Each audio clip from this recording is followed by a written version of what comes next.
Hello, hello, hello. Welcome, everyone. I'm just getting set up. Today, we're talking about what we've been talking about, which is breakthroughs in AI as it relates to improving human performance across the board.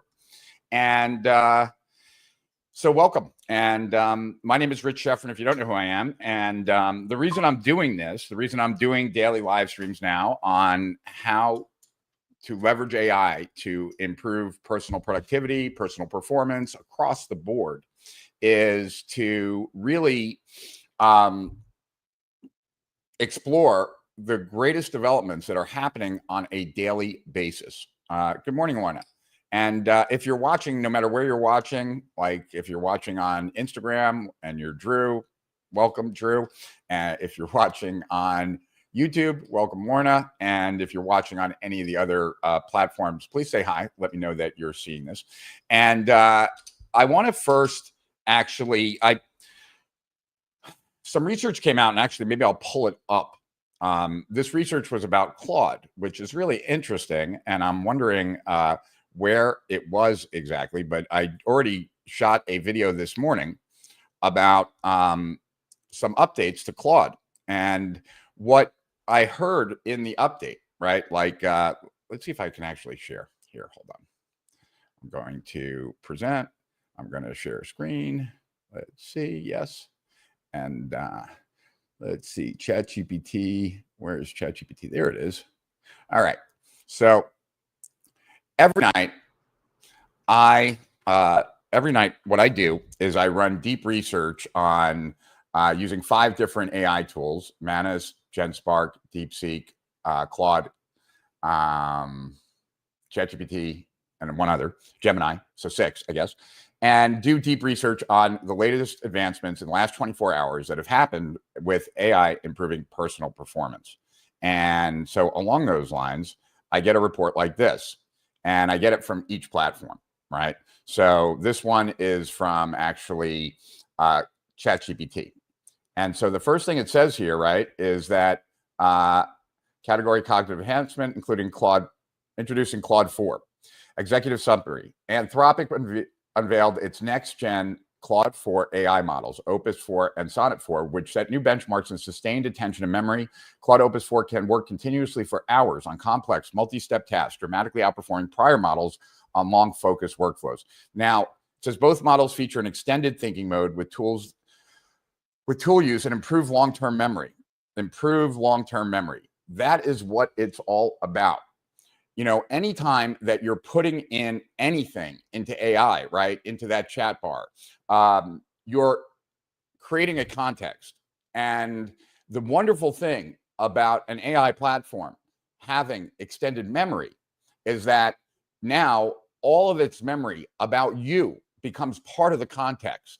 So what I shared with, so this is a big deal. This is a very big deal. And one of the things that I teach people, like people end up having, I guess is the way to say it, is what we call in the Zenith program, a signature scorecard. And I'd love to show that to you. So that's what I'm going to do. And the purpose of a signature scorecard, what is it? Well, what it is, let me just do a search for it really quick. All right, there, I'm looking for my personal one, not the actual prompt. All right, is this the, yep. All right, so let me show you what a signature scorecard looks like. And before I even show it to you, let me explain what it's for. So when I created this course called Zenith Mind OS, right, that teaches people how to get AI to know them better than anything has ever known them, including how well they know themselves, right? This will know them better than they know themselves, right? And I chose to create this program in ChatGPT because ChatGPT was the only one that had persistent memory at the time. And it might still be the only one that has persistent memory right now, because I just went to Claude and asked, do you have persistent memory? And it said it didn't outside of a single chat. And maybe that's the case. But see, ChatGPT has memory that spans across conversations. So when the Zenith Mind program kind of ends, right, one of the tools they leave with is a tool that will get any AI up to speed about who you are, how you operate, what you want to do, all those kinds of things in a blink of an eye. And so what that's called is a signature scorecard. And I want to show you what it looks like. So I'm going to add this and take a look at it and explain what's going on here. Then I want to show you a health thing. All right. So here you go. I'm going to make this a little bit bigger.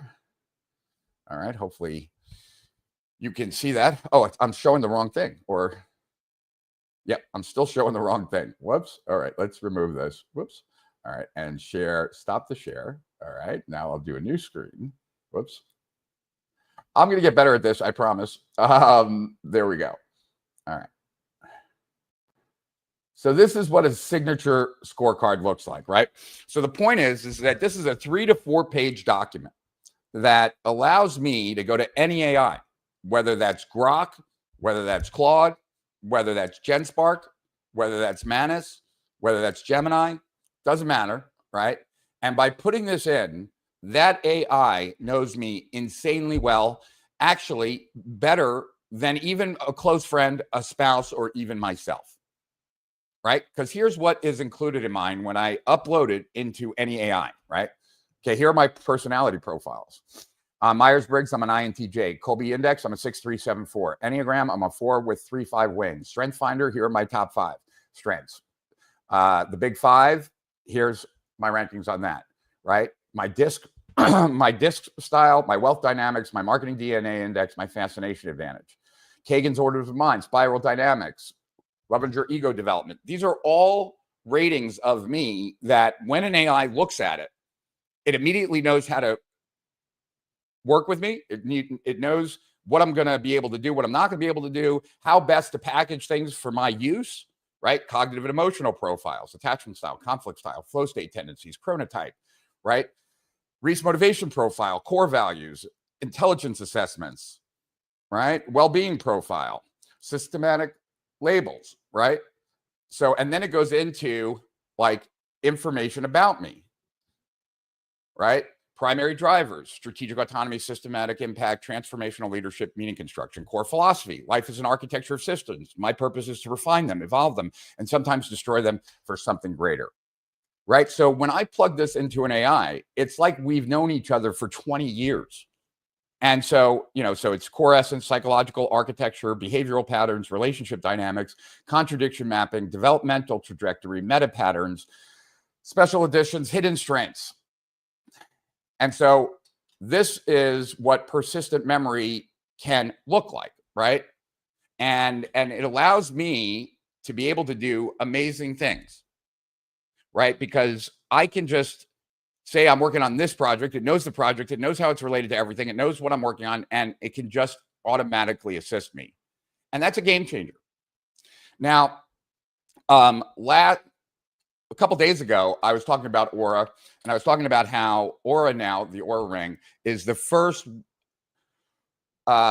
performance tracker that is now kind of encompassing almost everything, because they've added blood glucose to their actual system, and they've also added food tracking. So now it knows your sleep, it knows how active you are, it knows your HRV, it knows your body temperature, it knows what you're eating, it knows what your blood, and now it can give you even better advice than anything has ever been able to give you advice before.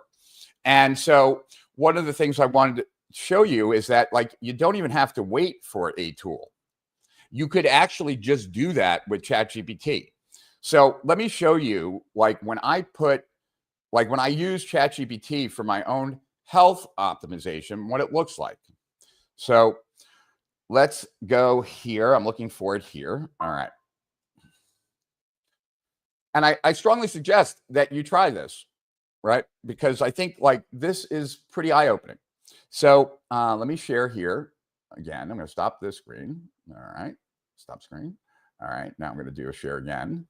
And let's see. And now I want to do, oh, do I have to do this again? Did that. All right. Entire screen. I'll open up as a Chrome tab. what a pain in the ass. All right, let me go to ChatGPT. And if you have questions, throw them my way. I'd love to actually, I want this to be more of a dialogue than a monologue. So let's get rid of that. All right. I apologize. I feel like things should be very seamless, like when I'm doing a live stream, right? Unfortunately, I think it's going to require a little bit more prep. All right, there we go. All right. So now I'm looking at what I was trying to pull up. And what is all this? This is mine, right? Yep.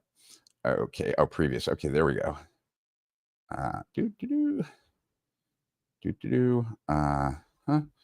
Task scheduling request. Why am I not seeing this here? One more second, people. I apologize. Okay. Hey, Rich, I'm actively using the new memory function with ChatGPT, but when I switch tabs, it still forgets things, both memory settings, checked in options. How do you handle this in your program?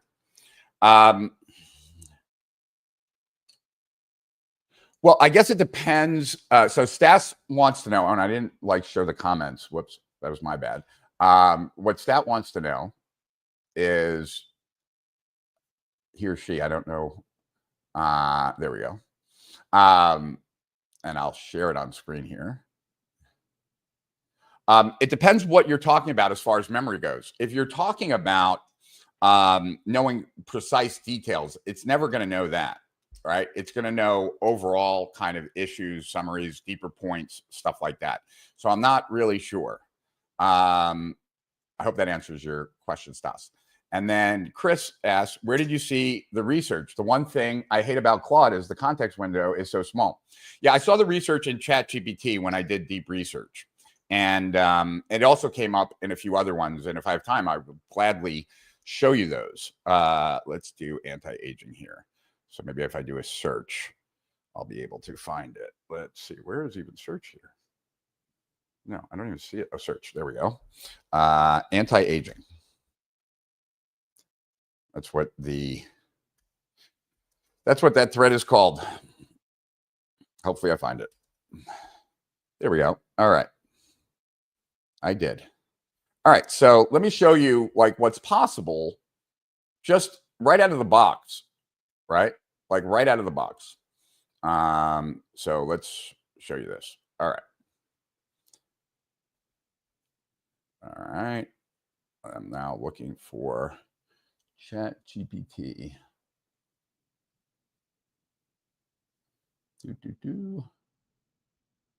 I know. This is very exciting, isn't it? Why am I not seeing this here? Oh, no, that's the wrong ChatGPT. GenSpark, AI goes personal. Why am I not seeing this? Cancel. Sorry, people. I know that this, I wish I had this done better. So I'm going to try one more time here. Let's just take a look. All right.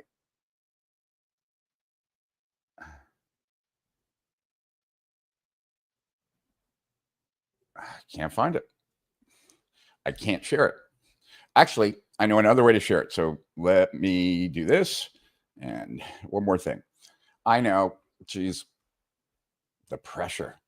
All right, where's my thing here? Here it is.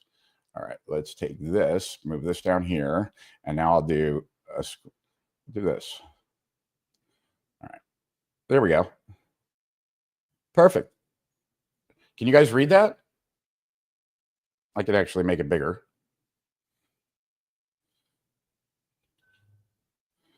All right.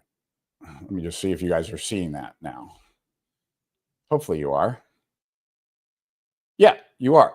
Oh, but now I lost it. Oh, Jesus Christ. Let's go back. Add to stage. Oh, crap. All right. Well, that didn't work. I know you can see it for a second there, but it didn't work. Ugh, what frustration. All right, I'm going to try one more time. If not, I will probably, I can always just do a printout, I guess. AI research live stream prep. It sees that. I don't know why it's not seeing my, and the window, it still doesn't do it. Right. All right. Let's do this. All right. I am going to do one last thing here. See if I can do this. Oh, you know what I can do? I can take a screenshot of it. Duh. All right. This today did not go the way I wanted it to, and I apologize for that. Let me now see actually if I can do it one last time here. All right. I think I figured out what the problem was. I was using Safari and I should have been using Chrome. And now let's see. This will be, all right. So now it should be here. All right. There we go. Found it, guys. Awesome sauce. All right. Do you guys see it?